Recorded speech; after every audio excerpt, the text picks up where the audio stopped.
Hi, everyone, and welcome into Keys to the Crown, presented by Crown Royal. I'm Emmanuel Sallerson, joined by Marcas Grant, fantasy analyst for NFL Media, as he's going to help us get you ready to set your fantasy lineup for week number 2. Marcus, we'll start with the Monday Night Football matchup between the New Orleans Saints and the Las Vegas Raiders.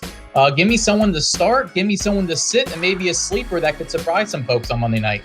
Well, we'll start with Emmanuel Sanders as the starter spot there. And I know a lot of people were sort of concerned about how he was going to fit into the Saints offense, but at least through 1 week, it looks like everything's going to work out well for Manny and the Saints in that offense. The Raiders were hurt on some of those deeper routes by Robbie Anderson. I expect that's where we're going to see Emmanuel Sanders do a lot of his work there. And look, I know Michael Thomas sort of dealing with that high ankle sprain. We'll see how that comes out. But if he's not 100%, that could mean some more work for Sanders in the passing game.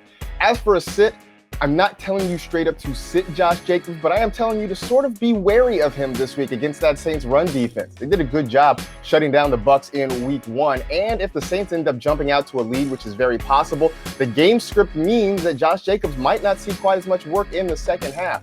Finally, for the sleeper, I'm looking at Jared Cook. The Raiders last year sort of struggled against tight ends. They gave up the 6th most fantasy points to the position last year. Cook had a 24% share of the targets in week 1 for the Saints. And plus, if you're into that sort of thing, it's a revenge game, right? Jared Cook used to be a Raider, so maybe he's out to sort of beat up on the team that once let him go. Yeah, that's a great pick. And Josh Jacobs, 3 touchdowns against Carolina. Don't see that happening against the New Orleans Saints on Monday night. I know everyone is quick to go to the waiver wire after week 1. So if someone's going to go there and try to find someone who may be out there that they could use.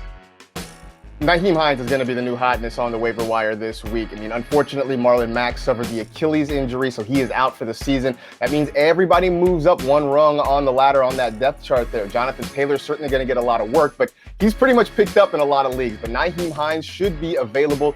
He played a lot even before the Mack injury, finished with about 53% of the snaps, gets a lot of targets, partially because that's how the offense worked, partially because Phillip Rivers loves throwing to his running back. So I think Nyheim Hines is going to have a whole lot of opportunity. And if you play in a league that awards points for receptions, Nyheim Hines should have a lot of production this year. Those are your keys to the crown presented by Crown Royal. And that's Marcas Grant, fantasy analyst for NFL Media. Marcus, I appreciate the time. Hey, appreciate it.